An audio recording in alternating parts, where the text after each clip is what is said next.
So I'd like to introduce Anne McCarthy, who is the former clinical director and midwife emeritus of the Midwife Center for Birth and Women's Health, located in Pittsburgh, down in the Strip District. And also we have Winter Hall, who is a doula, a marriage mentor, a registered nurse, and a co-founder of Masters of Maternity, which seeks to provide a doula directory so that all pregnant persons can get the support they need for a successful birthing experience. Okay, so I think that's it. And please proceed, Anne and Winter. Thanks. Like I said, thank you so much for having us. I'm so glad that you do this. It's really important work. And Winter and I are both really happy to be here tonight to present to you. Like Liz said, I am a nurse midwife. I moved here 17 years ago to work at the Midwife Center, and I'm just going to briefly explain midwifery and the birth center to you all. And that's where I had the privilege of meeting both Diana Hall, who took such good care of me when I moved here as a nurse at the birth center. And then later in my years there, I met Winter, who worked as a nurse at the birth center as well. So lucky to know these two people. And I'm really grateful to Winter for agreeing to present with me tonight. Go ahead, Winter.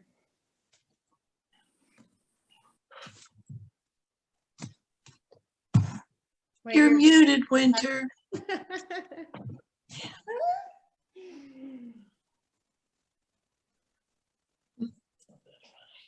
We still can't hear you. Wait, here we go. Okay, sorry. There you go. No, you're good. I'm going to keep myself on. I'll just be quiet. But I apologize. Super honored to, can you guys see the screen? No, the share screen is off, but that's okay. Sorry. Okay, sorry guys. Super honored to be here. As Anne mentioned, we met at the Midwife Center, and it's just an amazing place where I feel like I evolved as a nurse. My background, I worked at McGee for 3 years on the high risk unit. And then I cross-trained on postpartum, and I started to just see a lot of different things and discrepancies about how women of color were treated in the hospital setting, and wanted to do something about that. And then personally, I just started living and looking at birth as a more holistic thing instead of a disease. So I transitioned over to the Midwife Center. And again, I just loved it because it really helped me not, I had to unlearn a lot of different things on how I cared for the population. And then I also was able to make sure that I was teaching people their options and not just telling them their options. So that was just a beautiful, beautiful experience. I then transitioned into a doula because I really enjoy bedside nursing. And as a nurse, you have to do other tasks. And I like going into the household. I like making sure that clients understood their rights and that they were able to advocate for themselves in the hospital setting or the birth center setting. And so I transitioned into a doula in 2019. Thanks, Winter. Okay. I'm going to share the screen now. Yeah, Winter's going to do my slides for me. So I just want to first of all explain that when we were asked to do this presentation, I acknowledge my place as a white provider working in a healthcare system that was built on and still upholds white supremacy. And so in that thought, I asked Winter to come and present with me, but I wanted to do the majority of the work preparing for this presentation. So I'm going to do a lot of talking, but all of you have the privilege tonight to have Winter and her partner Alita here in your presence, because they are true change makers in Western Pennsylvania. And I want to give you time to talk to them, but also to explain that that's how we prepared for tonight, out of respect for Winter's time. Okay, so the next slide, real quickly, I just want to explain, a lot of times when I do a talk, people have never met a midwife before. And so I like to explain what a midwife is. So I have my undergraduate in nursing and then my master's degree in nursing as well. And we sit for a national board exam to become certified nurse midwives. In Pennsylvania, we're licensed by the State Board of Medicine, have malpractice insurance. And there are different types of midwives. Pennsylvania only licenses certified nurse midwives, unfortunately. And we can both work in hospitals and freestanding birth centers and do home births. When I moved to Pennsylvania, I moved here to work in the freestanding birth center called the Midwife Center. So I want to talk to you a little bit about that. And maybe you've heard of midwives in other countries. For instance, in England, the princess was attended by a midwife. It's very standard in other countries, and those countries often have a lot better outcomes than the United States. So I'm going to talk about statistics tonight, but I just wanted to give you a basis of what a midwife is. And Winter, do you want to briefly explain what a doula is? Yes, so the root word of doula means servant or a woman who serves. So there are different types of doulas, but for just time's sake, I will talk about birth doulas.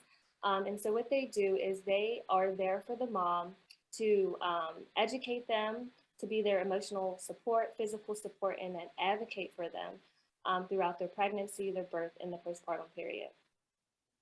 That's basically what it is in short. Thanks, Winter. Yeah.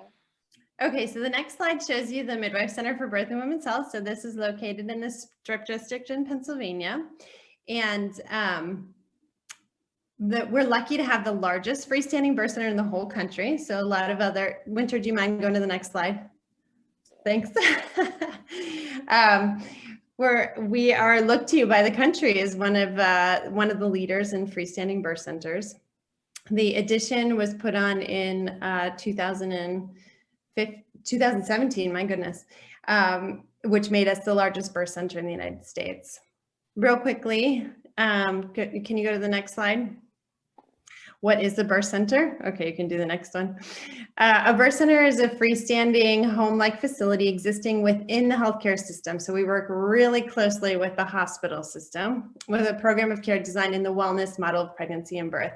So like Winter briefly mentioned, midwives and birth centers take a person who's pregnant and put them in the context of being well, since most people are well, 85% of people qualify for midwifery care, and watch closely. You can see guided by the principles of prevention, sensitivity, safety, appropriate medical intervention, and cost effectiveness. So again, this is the standard of care in many other countries. Just a little bit about what we do, our services. You can go to the next slide, please. And the next one. So we do primary gynecological care. So a lot of people don't know we do more than just prenatal care. So it's important to know that a lot of outcomes for pregnancy are influenced by what happens way before pregnancy. So that's why we try to meet with people before they even become pregnant, help them decide when they want to get pregnant, and take care of them before they're even thinking about pregnancy. And then we also do prenatal care, childbirth, postpartum care.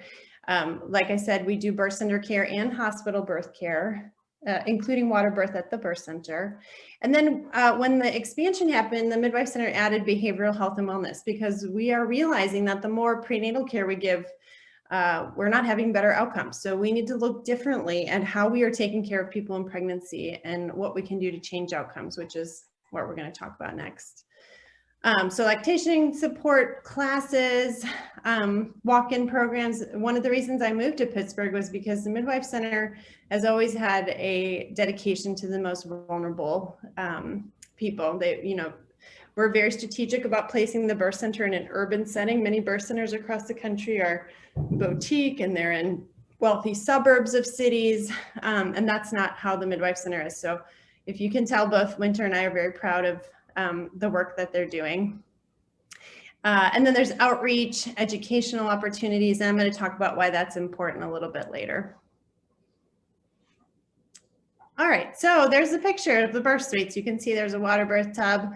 The picture up on the right-hand corner, Diana Hall, who's on this call, who was a nurse at the birth center, if you missed that part, she would make the most amazing omelets after someone had a baby. I really credit Diana with all my omelet skills, and families really loved having an omelet after delivering. But you can see it's a home-like facility with many supplies for emergencies. We can handle many emergencies and a lot of risk stratification. So people would only come to the birth center if they were low risk, and if they were high risk, we would take care of them at the hospital.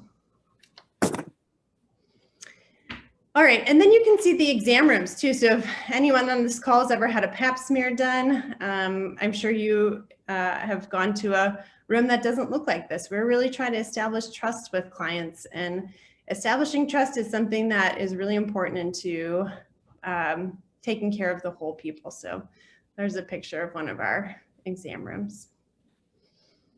All right, so let's talk about statistics. So I always like to start off with this slide, especially if I'm talking to people in Western Pennsylvania, because I think it really hits home. This is a slide by the Society for Maternal Fetal Medicine, which are the high-risk obstetricians. So if being a pregnant Black woman were an occupation, it would be the 5th deadliest job in the country. For a Black woman, becoming pregnant in the 21st century is more dangerous than being a steel worker or working on a construction site. All right, let's go to the next slide. So first, I want to talk a little bit about statistics for the whole United States, and then I want to talk about Western Pennsylvania. So maternity care in the United States is the most expensive in the developed world. So we spend more money than any other country. Probably, I mean, the statistics are appalling at how much money we spend on it. As you probably know, it's dominated by the medical model delivered by physicians, usually obstetricians, even for low risk pregnancies. And there's no disrespect whatsoever to the obstetricians that work in the United States and in Western Pennsylvania. It's really important in order to have safe outcomes to have relationship with obstetricians, but they're by training surgeons. And so right now, about at least 1 in 3 pregnancies ends in a cesarean section. And our statistics for maternal death are going up. So the rate of maternal death is rising in the United States. You probably know, if you've been in for healthcare appointments across all settings, appointments are very quick. There is a financial incentive to see a lot of people in one day. And so what has changed is that there has become more of a lack of trust in the healthcare setting across all divisions of medicine. Okay, next slide, please. Okay, so about 10% of US infants are born preterm every year. Statistics are much worse for the Black community, and I'm gonna talk about that. We rank 54th in the world in rates of preterm birth. With all the money we spend, all the technology we have some of the worst rates in the world for preterm birth. And preterm birth is a leading cause of infant mortality. Preterm birth rates have remained intractably high. They've risen lately in the last couple of years. And if a preterm baby does survive, you can see that there's short and long-term healthcare problems for babies. So respiratory problems, feeding difficulties, infections, developmental delays, impaired vision and hearing. So there's a real incentive to make sure that babies make it to a full-term pregnancy. So 10%, that's 1 in 10 babies are born preterm. Okay, we can go to the next one. So let's talk about Pittsburgh. So in 2019, the University of Pittsburgh, the city of Pittsburgh put together a commission, the Gender Equity Commission, and they charged the University of Pittsburgh researchers to talk about what are the actual statistics in Pennsylvania for our Black community. So as you probably can predict, the results were not good. And in fact, so findings for the Black community were not good across all of the things that they studied. So they looked at long-term healthcare needs, like heart disease, things like that. They also they looked at employment, income, education. So it's a very interesting report, and there's some really good summary studies or summary articles that I can share with you in the links if you want to read about it. But the findings for Black women in Pittsburgh were particularly troubling. In evaluating how life was going for Pittsburgh along the lines of gender and race, the study finds that white men and women are mostly enjoying either average or above average standards of livability compared to other racial groups in the city. So you might see like in the news, like Pittsburgh's the most livable city or one of the most livable cities. And I think it's really important for everyone to understand that that is for white people in Pittsburgh. Okay, let's go to the next slide, please. So I'm going to say a lot here in this next slide. This is only just one statistic that I pulled out, but this is fetal mortality rate when we looked at Pittsburgh versus peer cities. So you can see here when we look at the top, fetal mortality rate, I don't know if you can see the line down the middle is the same as your peers or better than worse than your peers. So you can see white women are not faring as well as other cities in terms of fetal mortality rate. Black women are doing much worse. And then the acronym AMLAN is Asian, multiracial, Latinx, other, or Native American. And again, you might not be surprised by this, but this category of people in Western Pennsylvania and Pittsburgh is too small in numbers to be analyzed separately without compromising privacy concerns, according to the study. So there just weren't enough of those other demographics. Pittsburgh's actually not a very diverse city when it comes to that group of people. Okay, so for Black women, in Pittsburgh, 18 out of every 1,000 pregnancies ends in a fetal death, compared to 9 in 1,000 for white women. So, which also is not good, of course, compared to other cities. So Pittsburgh's Black fetal mortality rate is higher than it is in 94% of similar cities across the United States. So, you know, as you probably have heard, Pittsburgh's very proud of our healthcare, but we are really failing this community in Western Pennsylvania, especially when we compare ourselves to other cities, similar cities across the United States. The city's Black mothers also gave birth to babies of low birth weight at twice the rate that white mothers do. And it ranks in the bottom 25% of cities for Black mothers experiencing low birth weight for their babies.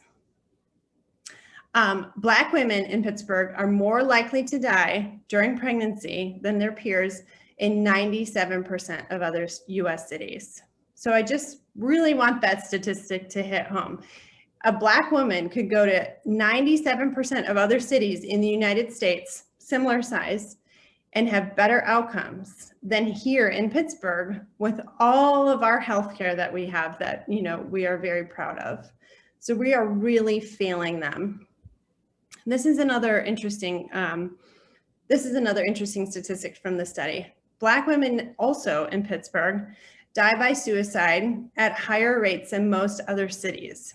And what's interesting in the report is that they contrasted white men, and white men die by suicide at much lower rates in Pittsburgh than they do in other cities. So again, this is the most livable city for a certain category of folks.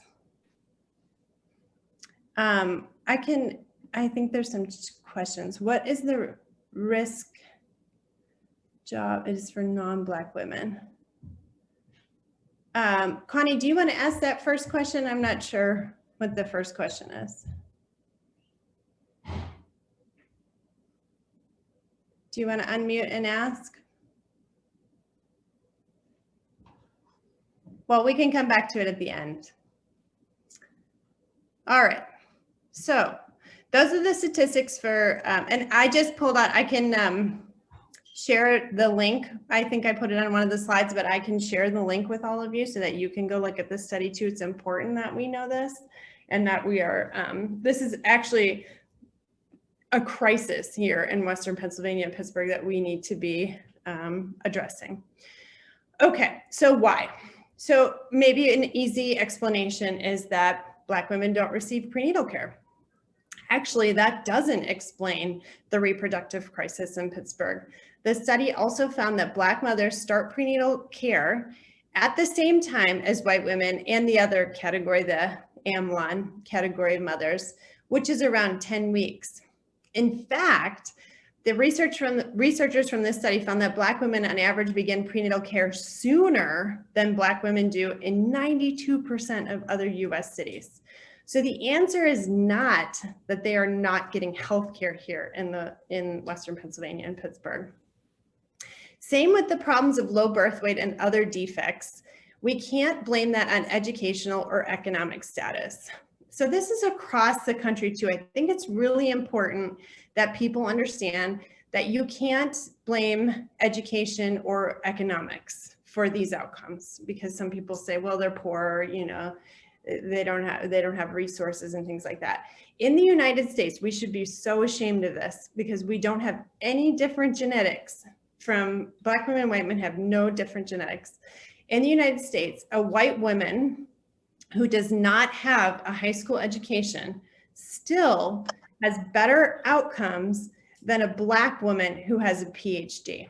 And maybe some of you have heard Serena Williams' story from, she was in Atlanta and had a baby, and the fact that she wasn't listened to and almost died in her pregnancy. So I think she's a really good example. If Serena Williams, who probably is the GOAT of tennis, was not listened to and almost died in her pregnancy, there's another, my good friend she works for the CDC. She's an epidemiologist. And one of her friends also had a PhD, is a Black woman, and she actually did die from complications of childbirth, working for the Center for Disease Control in maternal child health, and still died having her baby. So this is not a result of economic or educational status. Like I just explained, the racial disparities on this front existed for Black women, whether they were college graduates or WIC recipients. So racial inequality, not education or income, drives the observed inequities per the study. So what is it then?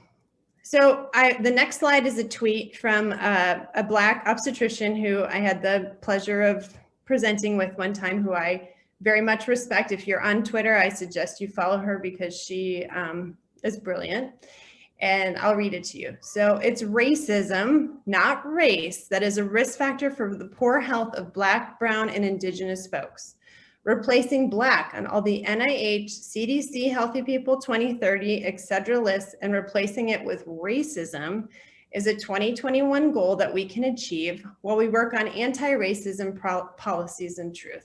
So the fact is, if people are getting the same amount of prenatal care, if they are, you know, their economics, their educational status doesn't matter, it's very clear that racism is a problem, and this is affecting the outcomes for Black women in our country and in Western Pennsylvania. All right, so what can we do about it? I do not pretend to have the answers here. I really don't. This is something that's much bigger than me, but I do know part of the answer.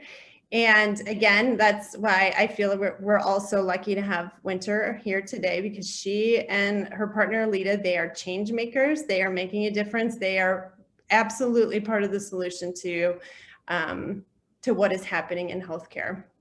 So first of all, I would say, do your own anti-racism work. And as a healthcare system, again, built on white supremacy, the systems need to do anti-racism work. Sometimes when I give talks like this, it can sift up some very raw emotions, especially because a huge problem is that the majority of the workforce looks like me, and we're taking care of vulnerable populations. And these vulnerable populations come in and they don't have trust. They don't have trust in the healthcare system because it's not diverse. It's a system built on capitalism. So, we have to see so many people in an hour.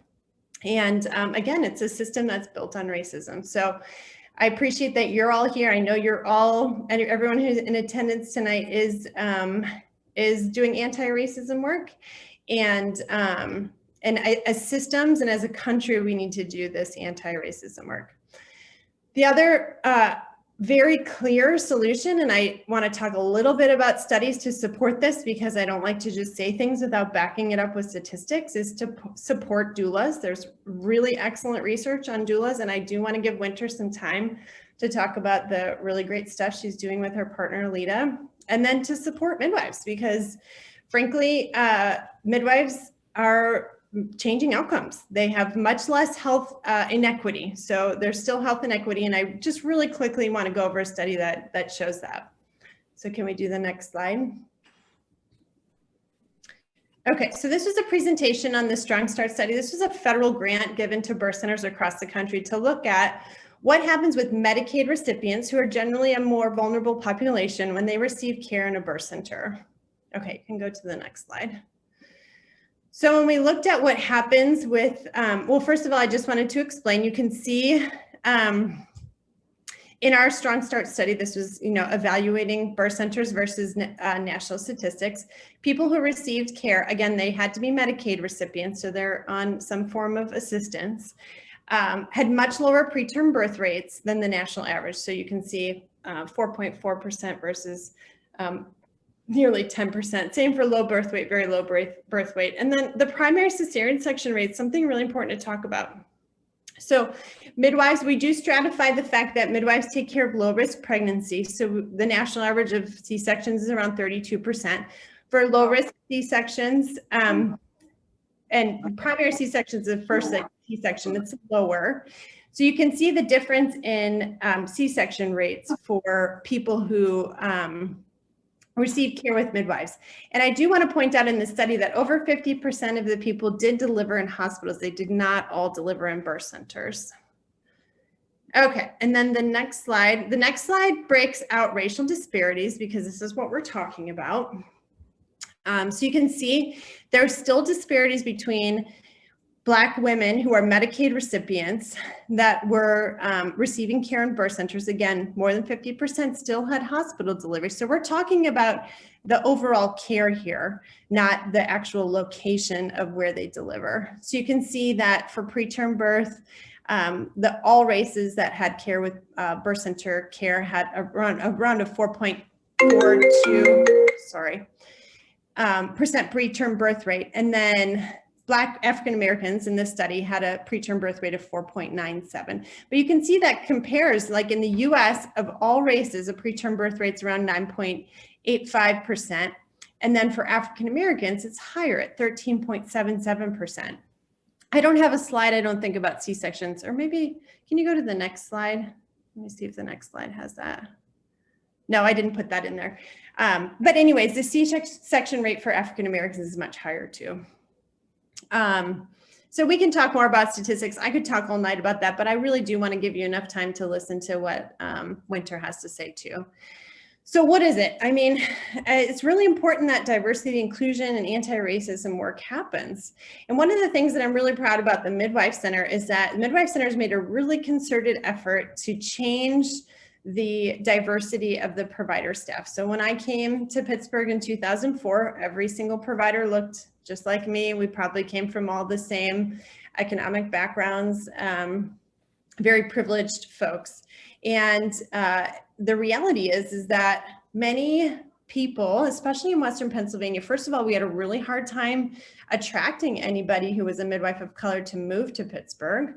And when you look at those statistics, I am not surprised that someone wouldn't want to move here. But also that the fact that this is not something that's talked about in Pittsburgh, that we need to foster our own providers of color here. And you have to make a concerted effort to reach out to help people become providers of color. So you can see we've worked really hard at recruitment and retention of people of color, both on the staff board and advisory committee. Now the makeup of the Midwife Center, I'm no longer there, by the way. I'm working for the University of Pittsburgh Physicians because of family needs. I'm still very involved with the Midwife Center, but over half of the provider staff now is not white. And that's what changes the landscape of the clients that come to the Midwife Center too, because of the trust factor and the fact that appointments are longer, people have more time, they see representation of themselves on the pictures on the wall, of the materials that are handed out. All of that matters to people. Trust really matters. I saw Connie ask, what is it about racism that causes the lower outcomes?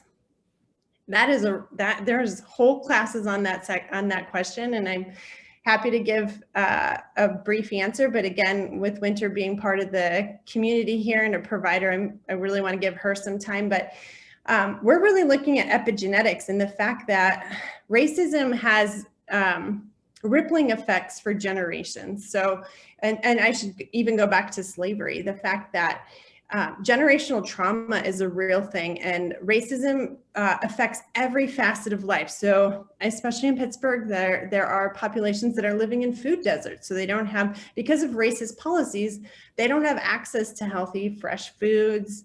You know, they've had highways plow through their neighborhoods, so they don't have the same community setups that they have. It really affects every single thing, and that's how we see that in the outcomes. And again, there are many systems of racism, especially in Western Pennsylvania, obviously, because we see these outcomes. So anyways, this is what we need to do as a whole healthcare system. We really have to break down how can we better earn the trust of the community? How can we work on anti-racism policies so that we can improve the health and outcomes for everybody? Okay, so the next slide, I thought maybe you could just talk a little bit about doulas. I do want to just quote, again, there's a lot of really good studies that talks about doulas and the impact of doulas, but there's this quote from a really good study that I can also drop in the chat box that just kind of, for me, summed up the beauty of what doulas do, especially what Winter and Alita are doing.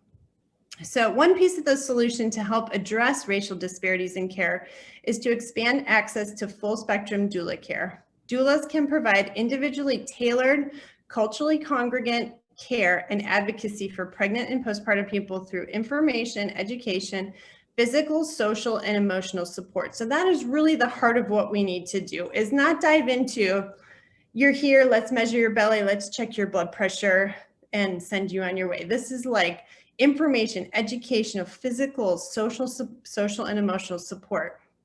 While doulas cannot eliminate individual and institutional racism in the medical system, doulas can help improve the maternal health experience and address health disparities by reducing the impacts of racism and racial bias on pregnant and postpartum people of color.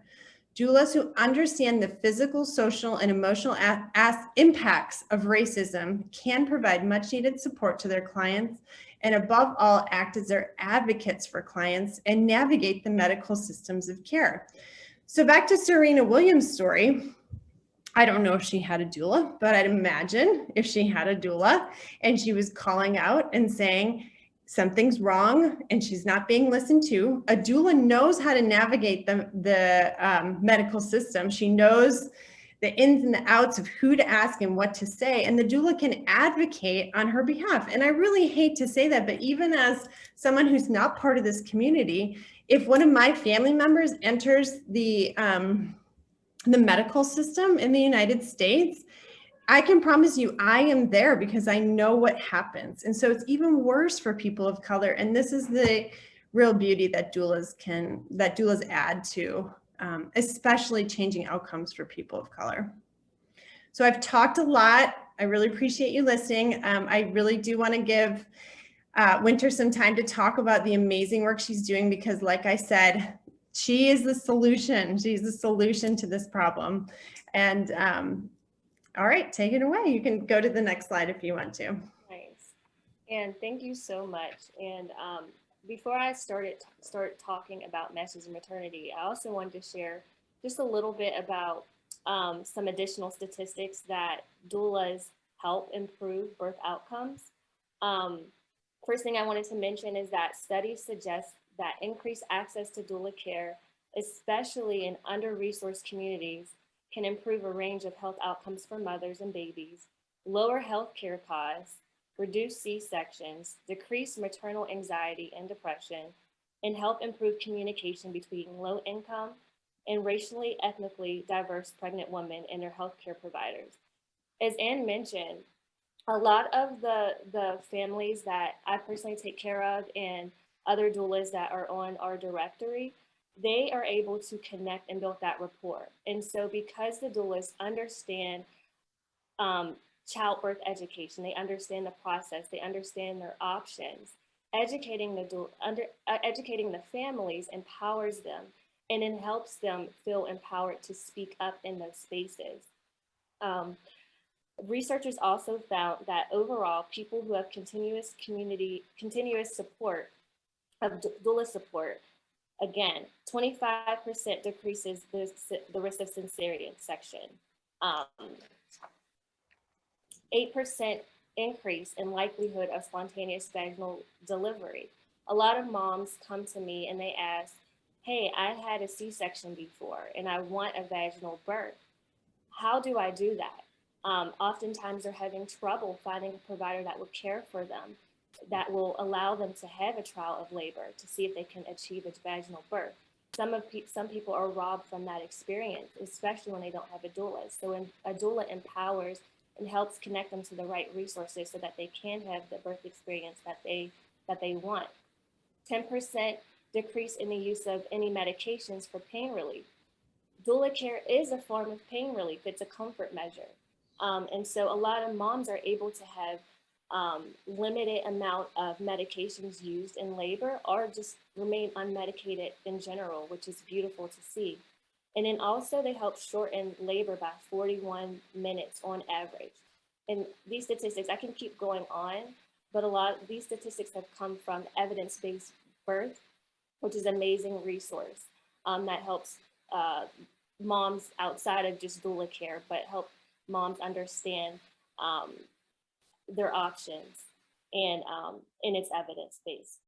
But just a little bit about Masters of Maternity. So my partner, who's on the call as well, Alita and I, we saw a problem. And the problem was that moms were dying, ultimately.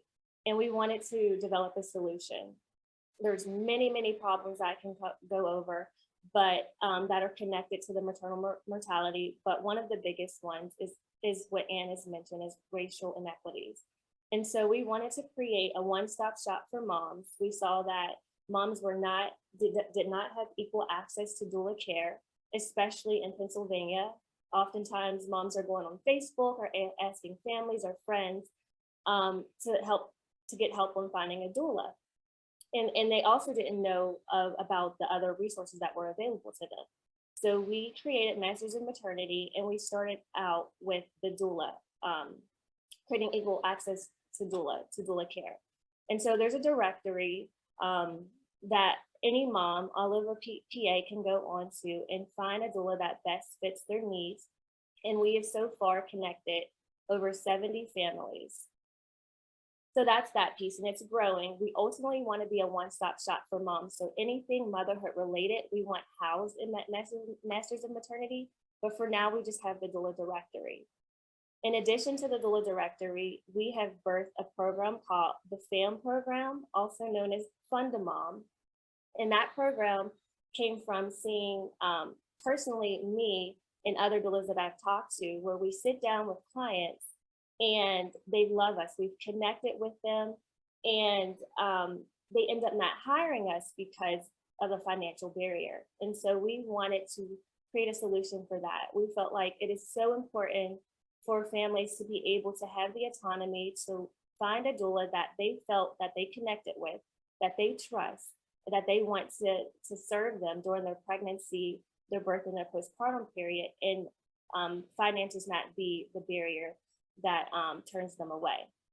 And so that's what the Fund a Mom program is. And we have an ambitious goal to fund 24 families in 12 months so that the 24 families are not turned away from having access to the doula that they felt like that best fit their family's needs.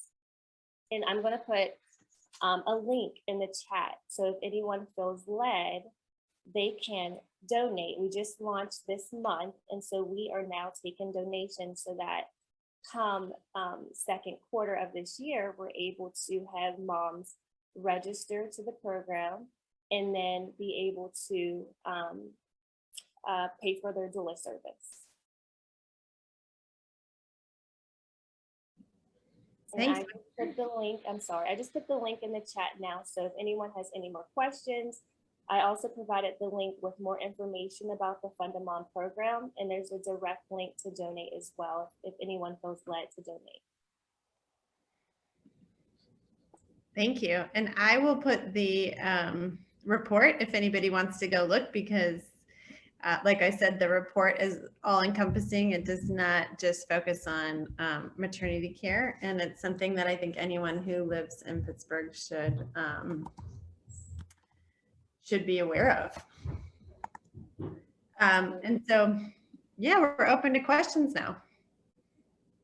Looks like you have one there. Let's see here.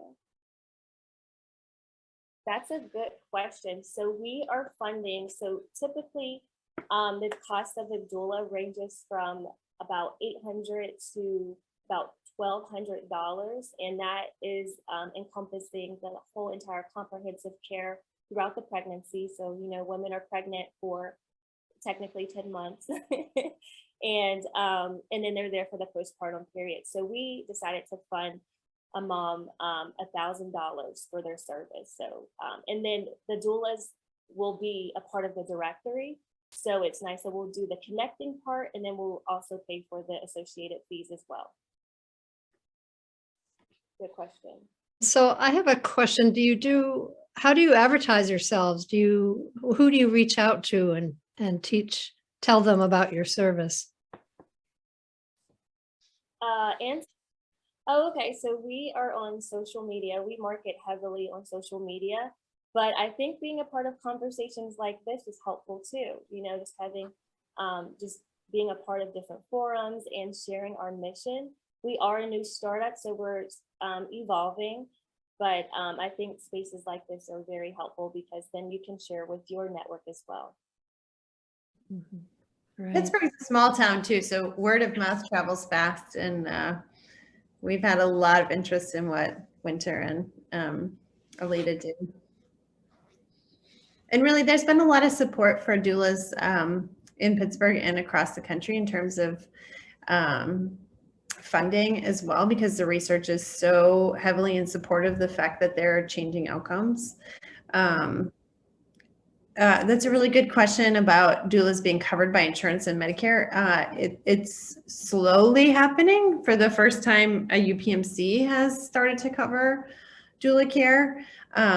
It's not general. There's no federal mandate for paying for doulas, but it would really make a lot of sense because they, as Winter said, if a doula is there, they use much less resources in the hospital. They have lower C-section rates. They use lower amounts of pain relief measures. They have more full-term babies, so they don't use the NICUs as much. It's just really hard to get them to get the insurance companies, especially Medicaid, to cover it. Do you want to answer that too, though, Winter? I think I'm trying to see if Alita is still on because she's actually a part of the Pennsylvania Doula Commission. And I feel like she could thoroughly answer that question. I'll see if she. I'm here. Oh, okay, perfect. Hey, yes. So the Pennsylvania Doula Commission is taking strides to ensure that as a state, we are becoming more birth friendly, especially from a doula perspective. So we have actually just most recently, within the last month, released a Pennsylvania State Perinatal Doula Certification where doulas can actually submit for reimbursement if they're going through a family who's using Medicaid, as well as working with hospitals and MCOs to ensure that we're working towards getting all doulas covered under different insurances and employers. Those are strides that we are going to continue to take. Also, there are different ways that doulas can actually get reimbursed. Some, like TRICARE, military insurance, they offer reimbursement. So some private insurances do cover doulas. As you can imagine, if you have private insurance, you typically tend to be within a more privileged population. But I'll say all of that to say that the Pennsylvania Doula Commission has made history already in just making sure that there is a route for doulas to get reimbursed through the state, and we're continuously evolving what that route looks like. So to answer that question, yes, and Winter, if you have the link for that, we can share that information as well. Awesome. I see Connie has a question as well. Connie, you're muted. You're on mute, Connie. I'm sorry. Yeah, so I think you threw out some shocking statistics to me, and I'm having trouble sort of placing them where they would go. I was shocked to see how poorly every woman in Pennsylvania, those were Pennsylvania statistics, or Pittsburgh? Pittsburgh. Yep, that's Pittsburgh.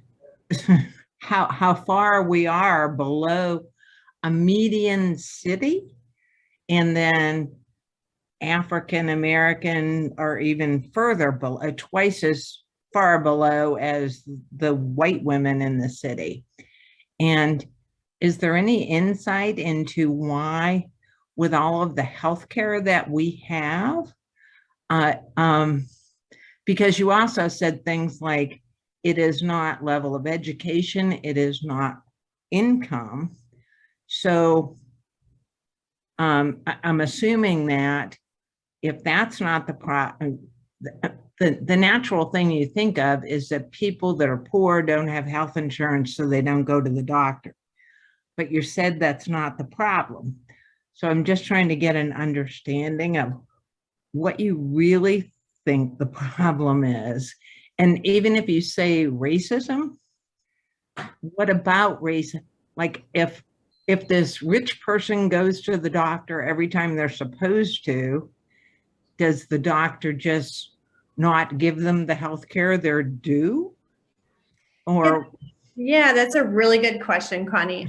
So there's been studies done actually on medical students and implicit bias, and the fact that medical students overwhelmingly still, the last study I saw was from, I think, 2019, still think that Black populations have higher pain tolerance than white populations. So they're given pain medicine at much lower rates. So it really is a system of racism. So there's racism in our medical education. There's not a lot of implicit bias training. Excuse me one second. Sorry, I don't know if you heard, but my husband's away tonight working, so I've got 3 kids in the background.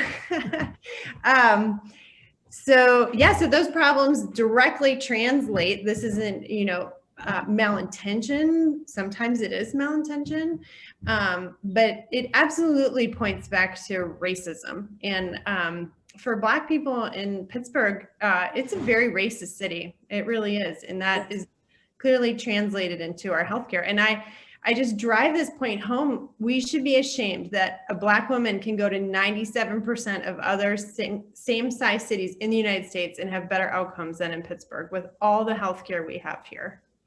So here's a question I have, just to follow up. Today, probably 50% of my doctors are not white. So, I mean, are they being the discriminators? Yeah, that's a really good question. I would probably argue that are they Black, or are they East Indian, or one or more Indian, but one Black? Yeah, so I'm really glad to hear that there's a Black provider, because there are some very good studies on Black providers, and the fact that people who receive care from Black providers who are Black themselves have much better outcomes. In fact, in obstetrics, they have lower C-section rates, they have lower complications.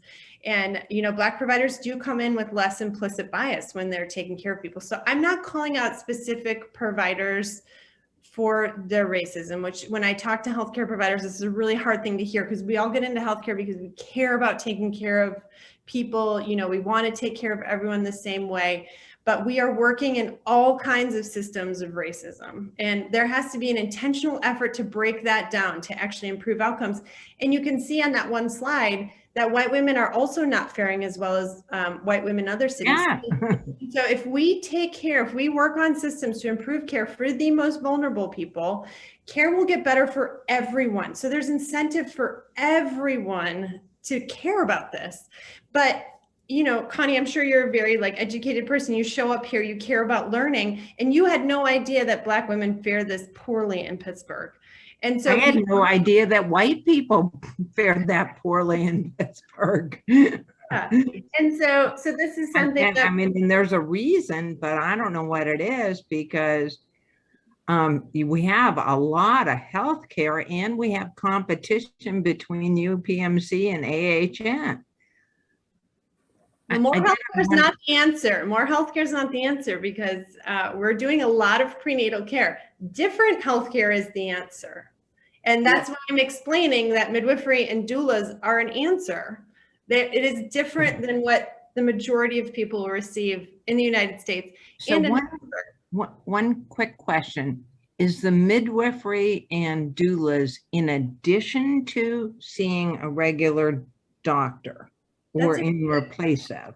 No, in place of, for low risk pregnancies. Mhm. So we don't do twins. We don't do people with diabetes or high blood pressure, things like this. But 85% of the population, now doulas do. Doulas take care of everyone. Yeah, doulas can be everywhere. They can be at home, the birth center, the hospital. It doesn't matter, which is, you know, unique. But midwives, as Anne said, they address the low risk pregnancies, and so those outcomes are better opposed to obstetricians. So if you do the hospital ones, so you're then working with a doctor in the hospital, is that correct? Not necessarily. You could go to a hospital and have be cared for by a midwife group. It's a little bit different just from being a doula, just because of the setting. But clients do have the option of going to midwives within a hospital setting as well. Well, it sounds like the expense, and it's not covered by insurance, I'm guessing, for a doula, but the expense is a whole lot less than it would take to be cared for by a doctor. Absolutely. With better results.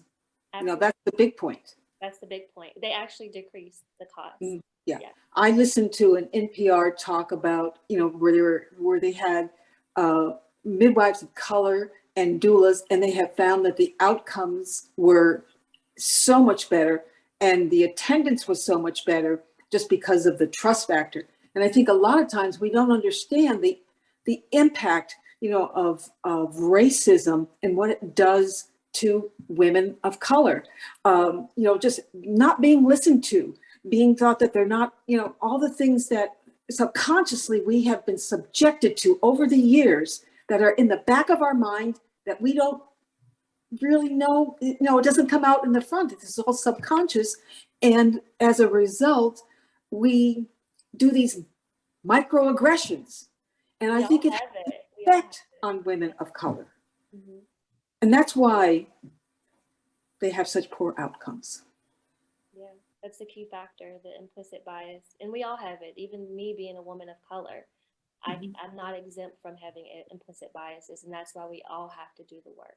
Because we're all taught, it's all passed down from generation to generation. That's what Anna was talking about, the epigenetics. So we have to do the work. And as being believers, just asking God to see people the way that he sees them, so.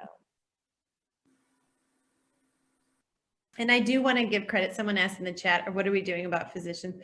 Physicians are, I'm supervising in my new role. I'm supervising some resident physicians at McGee, which is, the biggest place that people have babies in. And there are some trainings on implicit bias, and there is an effort, but there needs to be this needs to be identified as a crisis and to be treated that way rather than, a PowerPoint presentation that you log into and have to pay attention to, and so, and same thing for midwives too. Like, there just needs to be, sweeping anti-racism work across the whole country, but I think especially in Pittsburgh.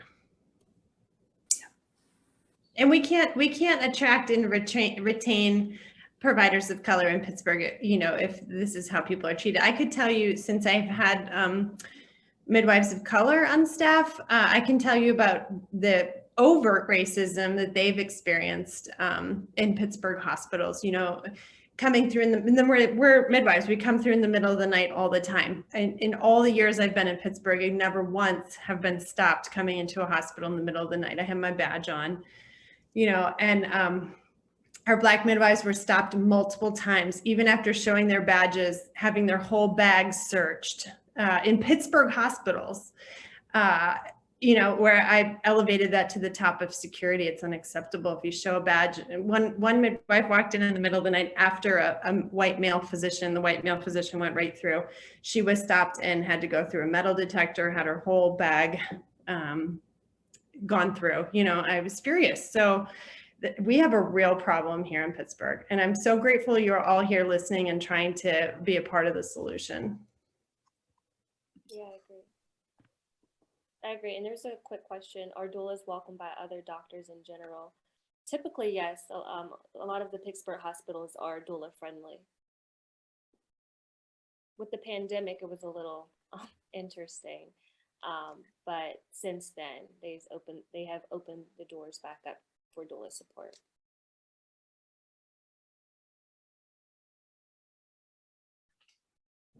I don't know if anyone else has any more questions.